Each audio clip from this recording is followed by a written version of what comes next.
Przypadek jest dla mnie filmem niezwykle interesującym jako film sam w sobie, ale jest też interesujący jako pewien etap rozwoju twórczości Kieślowskiego. Może najpierw jako ten etap. Dlaczego? Dlatego, że Przypadek ma wiele wspólnego z wcześniejszymi filmami kina moralnego niepokoju. Rozgrywa się pod koniec lat 70.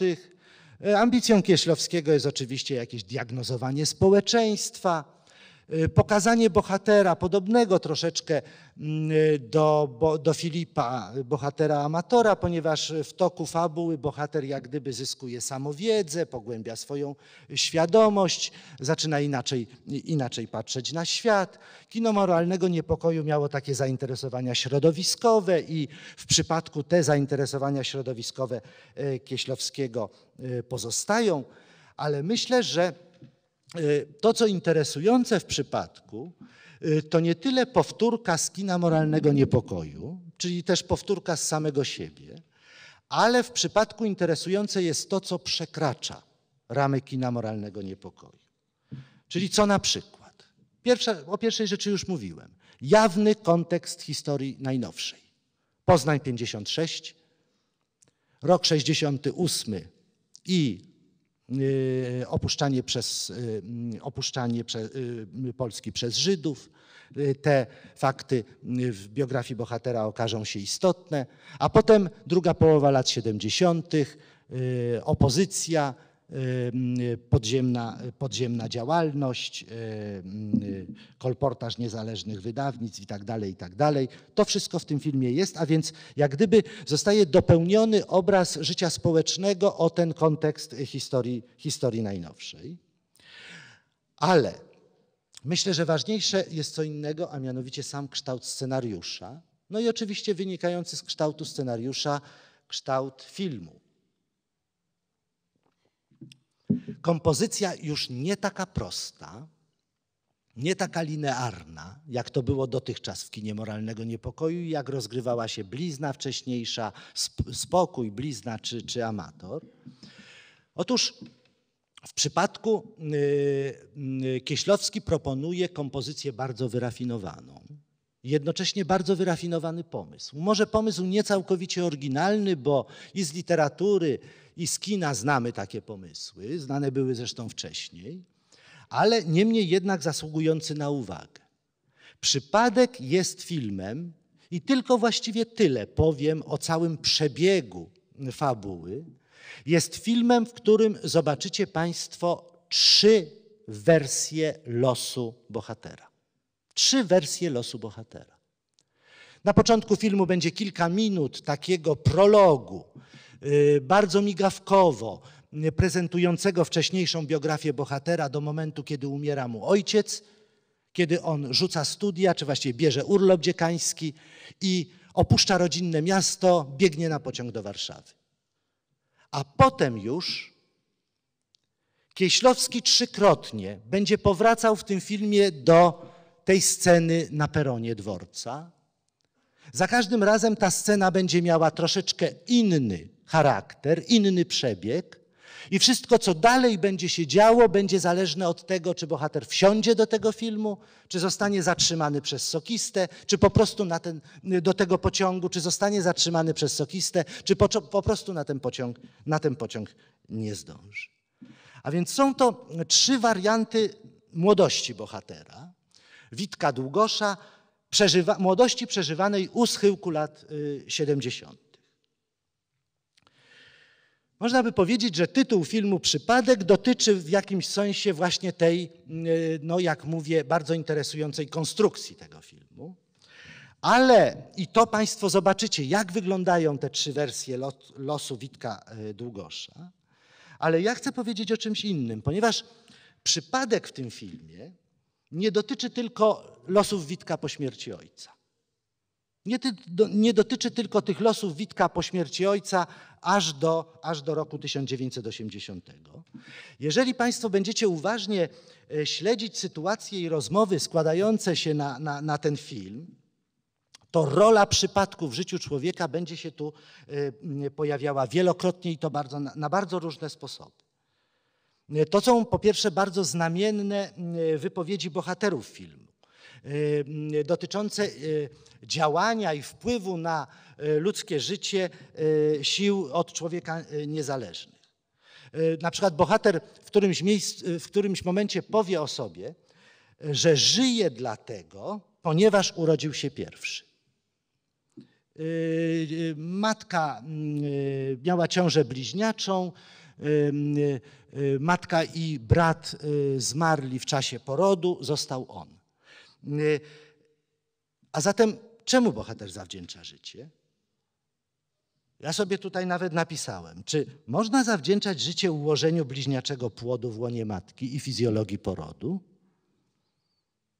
Potem się pojawi w tym filmie taki stary komunista Werner, grany przez Łomnickiego, i będzie mówił o tym, że obaj ze swoim przyjacielem, innym komunistą, siedzieli w stalinowskim więzieniu, ale tamtego wypuszczono trochę wcześniej i dlatego dzisiaj zajmuje szczyty nomenklatury partyjnej, a on wypuszczony kilka miesięcy później wiedzie życie na marginesie. Czyli co? Że o ich losach decydowała historia i polityka, to wiadomo, ale przecież obaj siedzieli, obaj zostali wypuszczeni. Czy kolejność uwolnień zatem wpływa na los człowieka? To samo będzie dotyczyło kobiet, 3 kobiet w 3 wersjach losu Witka, które pojawiają się na jego drodze. Czy przypadek postawił je na jej drodze, czy może coś jeszcze? Proszę też zwrócić uwagę w tym filmie, zwracam tu uwagę na to tło znakomicie zrobione i precyzyjnie zrobione, że ci sami bohaterowie w jednej wersji losów Witka znają się bardzo dobrze, a w innych występują jako ludzie obcy. Przypadkowi przechodnie, gdzieś spotykani na ulicy, w poczekalni dworcowej. Czyli raz ludzie się poznają i stają sobie bliscy, innym razem tylko mijają się. Kieślowski tak, mnoży w scenariuszu filmu i w samym filmie mnoży przypadki, ale mówiąc jednocześnie o innych determinantach kształtujących życie człowieka. O jakich? No oczywiście o determinantach społecznych, historycznych, politycznych. O tym, jak na człowieka oddziałuje wychowanie, miejsce, w którym żyje i się rozwija. Jak na człowieka oddziałuje życiowe doświadczenie. Proszę zwrócić uwagę na niezwykle ważną rolę ojca w życiu Witka, bohatera przypadku. No więc mamy już przypadki i mamy determinanty zewnętrzne. Te determinanty nazwałbym je poziome, międzyludzkie, historyczne, społeczne, polityczne. Ale mowa w tym filmie także o innych determinantach. O determinantach nazwałbym je pionowych czy nadrzędnych, o przeznaczeniu, o Bogu, o opatrzności. Ja tu powiedziałem, że Przypadek to jest film autorski bo Kieślowski napisał do niego scenariusz i powiedziałem nie do końca prawdę, bo tak naprawdę w epizodach tego filmu Kieślowski wykorzystał reportaże Hanny Kral. Tutaj zwłaszcza 2 historie ludzi, właśnie tego starego komunisty granego przez Tadeusza Łomnickiego, a także starszej kobiety, która zajmuje się pomocą dla zwolnionych i prześladowanych robotników, Kieślowski wziął z reportaży Hanny Kral. Ta starsza kobieta, którą zobaczycie na filmie Przypadek, która, jak mówię, zbiera pieniądze dla zwolnionych robotników, w reportażu Hanny Kral to jest Anna Walentynowicz. I ja tu przeczytam fragment tego reportażu. Anna Walentynowicz u Hanny Kral mówi tak. Podobnie zresztą będzie mówiła w tym filmie. W 1964 wyszłam za mąż. Rok później zachorowałam na raka. Naświetlano mnie radem, a kiedy wychodziłam ze szpitala, lekarz powiedział, że mam przed sobą w najlepszym razie 5 lat życia. Termin, jaki wyznaczyli mi lekarze, minął w 70 roku. Pomyślałam, minęło 5 lat, a ja żyję. Jeśli Pan Bóg darował mi życie, to po to przecież, żebym coś z nim mądrego zrobiła. I dalej, kiedy Hanna Kral pyta Walentynowicz o to, czy bała się pomagać robotnikom, ta odpowiada, o siebie się nie bałam. bo wiedziałam, że Bóg darował mi życie. To czego się bać? Strach tu nie miał żadnego miejsca. Legenda Solidarności mówi, wprowadza do tego filmu jeszcze właśnie jedno z uwarunkowanie boskiej opatrzności. Ale i to nie wszystko. Przypadek jest filmem naprawdę skomplikowanym i naprawdę bardzo misternie pomyślanym, bo przy wszystkich przypadkach, przy wszystkich determinantach zewnętrznych, u Kieślowskiego w pokazywaniu jego bohatera jest jeszcze jedno, a mianowicie jest wolna wola człowieka i zdolność wyboru. Proszę zobaczyć, że jak taki refren przewijają się przez cały film Kieślowskiego słowa ojca. Ostatnie słowa ojca przed śmiercią skierowane do bohatera, do Witka. Nic nie musisz. Nic nie musisz. Kieślowski zatem buduje bardzo złożoną siatkę uwarunkowań, w jakich funkcjonuje człowiek. I nie rozsądza, co nami rządzi. Kieślowski w tym filmie właśnie nie rozsądza, co nami rządzi. Przestaje być publicystyczny, pokazuje bohatera uwikłanego w sieć przypadków, zewnętrznych uwarunkowań i wyposażonego w wolną wolę.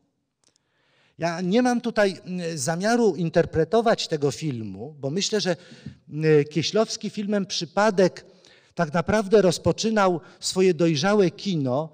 Kino, powiedziałbym najprościej, to przykre, że upraszczam tak Kieślowskiego, ale powiedziałbym najprościej, że jest to kino raczej pytań niż gotowych odpowiedzi.